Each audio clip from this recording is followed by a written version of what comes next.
Welcome back to Hardball. What we've had these last 100 days has been good for the Democrats, but not so good for the Republicans. Here are just a few of the things that have happened. Arlen Specter has jumped ship. In the polls, less than a quarter of the people now say, in fact, 21%, 1 in 5 say they're Republicans. Sarah Palin and her family have spent a lot of time in the tabloids. Republicans have been branded the party of no. Rush Limbaugh, Dick Cheney, Newt Gingrich, and Karl Rove have dominated the headlines. And Democrat Scott Murphy lost that easy special in upstate New York. He won that one. He's the Democrat. He won. Pat Buchanan, MSNBC political analyst, Bob Shrum, Democratic strategist. Would you two duke it out and tell me why the Republican Party is in such bad shape that the rats are jumping ship even as we speak? Pat Buchanan. Well, I wouldn't call Arlen Specter a rat. Chris, I think that's overdoing it a bit. He is a defector. There's no doubt about that. Here's what happened, is the Bush administration did not succeed. It got us into an unnecessary and bloody war in Iraq. It spent enormously heavily, and there's no returns from all that spending. You had the greatest crash since 1929 virtually in the stock market.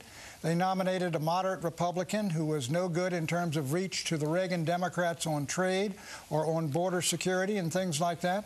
They made a series of blunders. I talked to one of the most famous Republicans in America who shall remain nameless, and it was right around election times, and I said, we're going to take a beating, and he said, it is well deserved.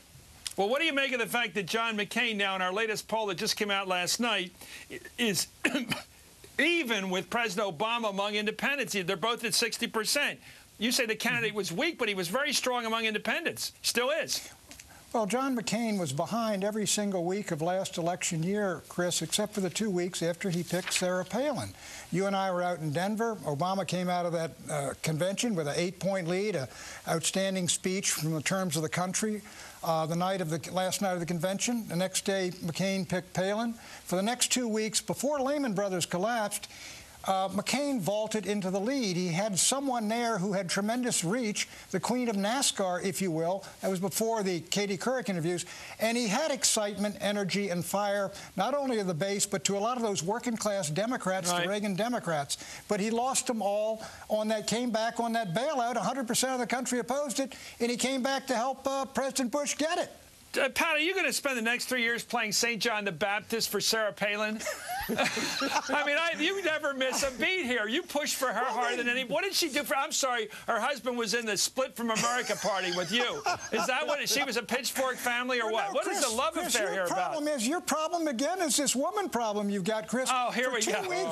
For 2 weeks after the convention, McCain was in the lead. You explain why. My woman problem. Would you relax? Pat, I forgot that you were the new Alan Alda of our times. Let's go to Shrummy, who won't go below the belt on this one. Shrummy, what is going on with this Republican Party? Well, first I got to say, by the way, I told Pat on the air that the Palin bounce was a bubble and it was going to go away, and it did.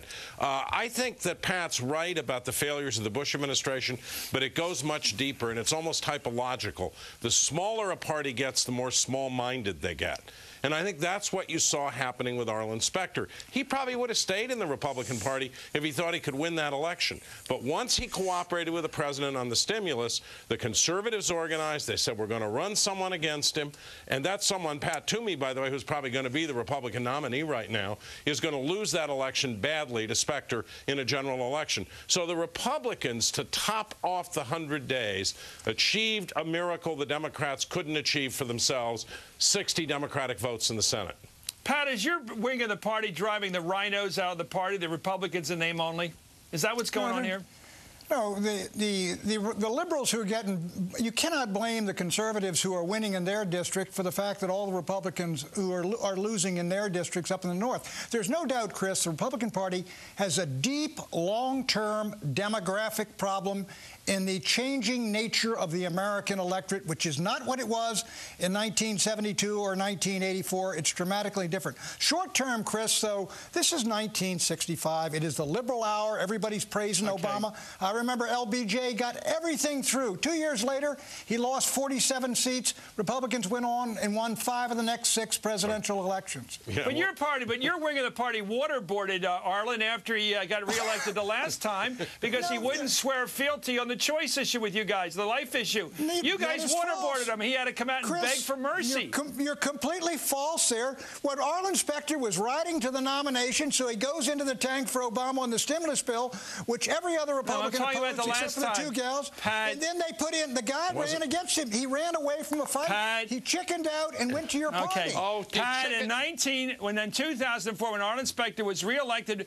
by the party, defeating Joe Hoffel, your party made him swear to God and recant. You guys, it was like medieval. You made him recant his position on a litmus test on abortion rights. Remember that? You didn't forget that, did you? You're telling me that Arlen Specter gave up his principles for power? I don't believe that. Look, Arlen Specter did the right thing, and Republicans should have delivered 10 or 15 votes in the Senate for the stimulus package. What's really happened is they have become the party of no. They're out there attacking someone who, Chris, as you smartly pointed out when that poll came out last night, the percentage of people who like him is even higher than the percentage of people who approve of his performance. That gives him an extra cushion. It's the same kind of extra cushion Ronald Reagan had.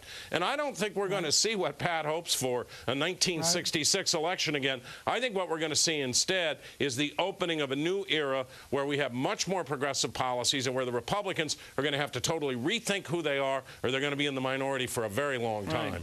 I like Arlen. I mean, I like the President of the United States. I think he's a nice guy. I think he's got a good sense of humor. But Republicans are exactly right to stand up unified on principle, saying, look, we believe this is wrong. We like this president. Stand there. Look, if this thing Pat, works, just Obama keep doing wins. it. Keep doing it. Keep doing it. So I just want to, Pat, I owe you this one. Patrick, wins. If it goes down the tubes, Republicans will win. Pat, is it true that's what you guys are open for is failure, right? Pat, is it true? You want them to fail.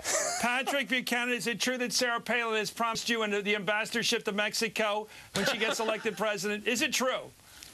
You know, further south. Thank you, Pat Buchanan. Thank you, Bob Shrum.